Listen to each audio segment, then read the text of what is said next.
मुझे ऐसा लगता है, जिस वजह से मैं आप सबके सामने इस वीडियो को बनाया और शेयर करना चाह रहा था कि क्या भारतीय जनता पार्टी के मोहरे के रूप में प्रशांत किशोर काम कर रहे हैं। इसके पीछे मेरी एक अवधारणा है, आपके साथ शेयर करना चाहता हूं। कारण ये है कि अगर पिछले विधानसभा चुनाव को आप देखें तो भारत मिश्रा जी का फैसला। प्रशांत किशोर आजकल खबरों में है। पहले प्रशांत किशोर अलग अलग राजनीतिक दल के लिए खबर बनाते थे।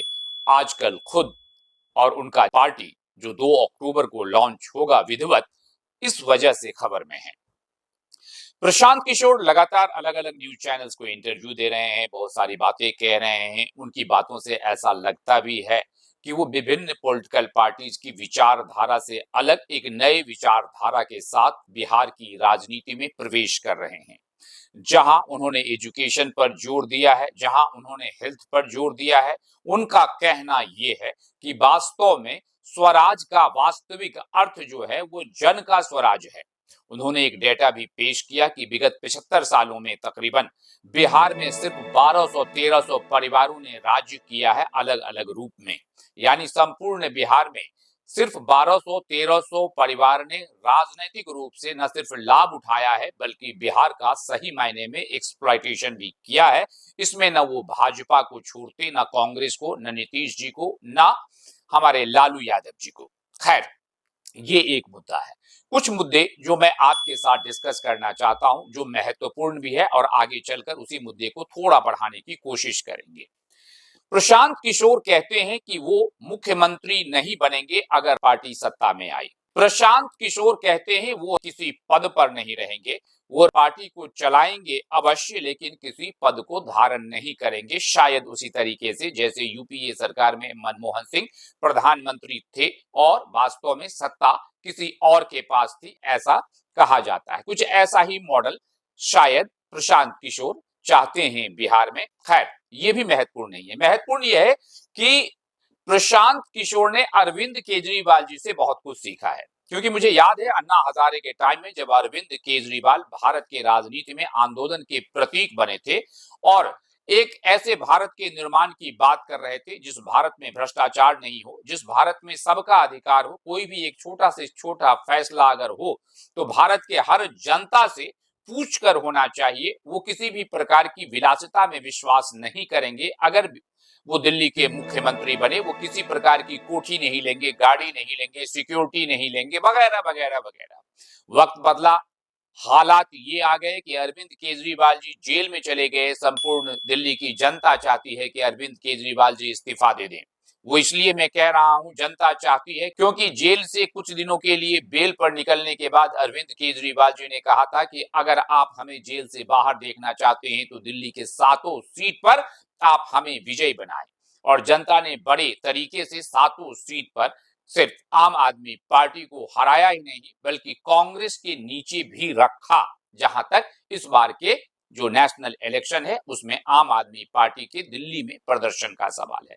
साफ है, जनता चाहती है अरविंद जी अपने पद से इस्तीफा दें और जेल में रहें। लेकिन अगर अरविंद जी के चरित्र को पूरा देखा जाए तो उन्होंने वो हर चीज ग्रहण किया जो वो मना करते थे। अच्छी कोठी ली, अच्छा फ्लैट लिया, सिक्योरिटी ली, अच्छी गाड़ी ली, सब कुछ किया उन्होंने, और किसी भी मामले में जनता की राय का महत्व उन्होंने नहीं दिया, जो साफ दिखता है। अब प्रशांत किशोर जी को शायद ऐसा लग सकता है कि अरविंद जी ऑलरेडी जनता से इतनी सारी बातें कह चुके हैं, तो मैं उससे एक कदम आगे बढ़ता हूं और मैं ये कहता हूं कि मैं ना मुख्यमंत्री बनूंगा, ना मैं राज स्वराज पार्टी का अध्यक्ष बनूंगा। मैं जो कुछ करूंगा बाहर से करूंगा, जनहित में करूंगा, जनता के बीच में जाऊंगा, और वो लगातार जनता के बीच में जा भी रहे हैं। इंपॉर्टेंट ये है कि ये सब करने के बाद बिहार में जब अगले साल चुनाव है तो प्रशांत किशोर जी की पार्टी का कैसा प्रदर्शन रहेगा। खैर, ये तो प्रिडिक्ट नहीं किया जा सकता आज की तारीख में कि पार्टी का प्रदर्शन कैसा रहेगा और तेजस्वी यादव या नीतीश कुमार को किस प्रकार नुकसान पहुंचा पाएंगे। हालांकि एक और चीज देखने को मिलती है कि प्रशांत किशोर की सारी बातें अगर सुना जाए तो होता यह है कि जो सत्तासीन दल होता है, आमतौर पर जो भी दल विरोध में संघर्ष करता है वो सत्तासीन दल के खिलाफ काम करता है, उनकी बातें करता है। जैसे नीतीश जी हों जो सरकार में हैं, भारतीय जनता पार्टी है सरकार में है, लेकिन अगर गौर से आप एनालाइज करेंगे प्रशांत जी के सभी स्टेटमेंट को, तो आपको ऐसा लगेगा कि वो मुख्य रूप से तेजस्वी यादव, आरजेडी और कांग्रेस के खिलाफ काम कर रहे हैं। ऐसा मैं नहीं कहता कि कभी वो बीजेपी के खिलाफ नहीं बोलते, बोलते हैं सटल वे में, वो नीतीश के खिलाफ भी बोलते हैं, बीजेपी के खिलाफ भी बोलते हैं। लेकिन अगर शब्द का तरीके से विश्लेषण करें और उनके स्टेटमेंट्स का विश्लेषण करें, तो आप पाएंगे कि वो मुख्य रूप से तेजस्वी और कांग्रेस के खिलाफ है। इसीलिए मैंने ये बात कहा। इवन उन्होंने 9वीं क्लास के ऊपर भी बड़ा प्रश्नवाचक चिन्ह लगाया। ये और बात है कि भारत की राजनीति में एक से एक बड़े नेता हैं जो सिंहासन के उस लेवल पर पहुंचे हुए हैं जो देश के नीति निर्धारण में महत्वपूर्ण भूमिका अदा करती है, लेकिन उनके पास कोई डिग्री नहीं है। लेकिन इसके बावजूद भी देश के नीति निर्धारण में उनकी अहम भूमिका रही है। खैर, मैं ये भी नहीं कहना चाहता। मुझे ऐसा लगता है, जिस वजह से मैं आप सबके सामने इस वीडियो को बनाया और शेयर करना चाह रहा था, कि क्या भारतीय जनता पार्टी के मोहरे के रूप में प्रशांत किशोर काम कर रहे हैं।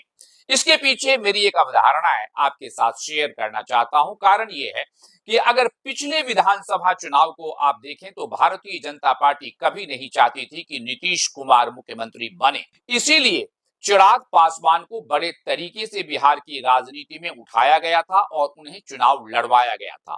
और यही कारण था कि चिराग पासवान की वजह से नीतीश कुमार को उस चुनाव में 42-43 सीट ही मिल पाए थे, जो काफी कम थे नीतीश कुमार की हैसियत के हिसाब से, जो उनकी हैसियत बिहार की राजनीति में है।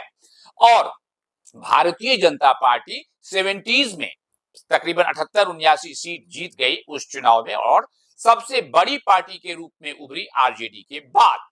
लेकिन वास्तव में जो भाजपा चाहती थी वो हो नहीं पाया, क्योंकि ये 40-42 सीट जो नीतीश जी को मिले, उसके कारण एक बार फिर से भाजपा को नीतीश जी के साथ गठबंधन करना पड़ा और फिर से एक बार नीतीश जी मुख्यमंत्री बने। हालांकि भाजपा के चरित्र के हिसाब से ये बिल्कुल अलग है, क्योंकि भाजपा का काम तो ये है कि अलग अलग राज्यों में राजनीतिक दलों को वो बड़े तरीके से तोड़ते हैं और अपनी सरकार गठन कर लेते हैं। जैसे आपने देखा होगा बहुत सारे राज्यों में, चाहे वो गोवा हो, चाहे मध्य प्रदेश हो, चाहे महाराष्ट्र हो। लेकिन बिहार में भाजपा अभी तक ऐसा जादू करने में नाकामयाब रही है। उसने कोशिश जरूर की, लेकिन उन्हें कामयाबी नहीं मिली, क्योंकि ये हर कोई व्यक्ति समझ सकता है कि भाजपा की आंख में नीतीश कुमार बिल्कुल सुहाते नहीं होंगे, क्योंकि नीतीश जी ने भाजपा के बारे में जितनी बातें कही हैं और भाजपा ने नीतीश के बारे में जितनी बातें कही हैं, ऐसे में ये जो भी गठबंधन चल रहा है वो कितना मजबूत, जो दिल से मजबूत गठबंधन होता है या स्वाभाविक गठबंधन जिसे कहते हैं, ऐसा तो ये बिल्कुल नहीं है। ऐसे में शायद प्रशांत किशोर तुरुप का इक्का साबित हो सकते हैं भारतीय जनता पार्टी के लिए, क्योंकि आमतौर पर आप सभी जानते हैं कि वास्तव में प्रशांत किशोर का राजनीतिक सफर जो स्ट्रेटेजिस्ट के रूप में उभरा, वो भारतीय जनता पार्टी के साथ ही आरंभ हुआ था, जब 2014 में मोदी जी भारत के प्रथम प्रधानमंत्री बने थे। तो देखना यह है कि जिस प्रकार की बॉडी लैंग्वेज, जिस प्रकार के स्टेटमेंट्स प्रशांत किशोर के आते हैं, ऐसी स्थिति में भाजपा बिहार में प्रशांत किशोर के साथ मिलकर एक नई रणनीति क्या बना सकती है, जो तेजस्वी और नीतीश को चारों नाल चित्त कर दे। क्या ये संभव है? ऐसा सिर्फ मेरा अपना सोचना है।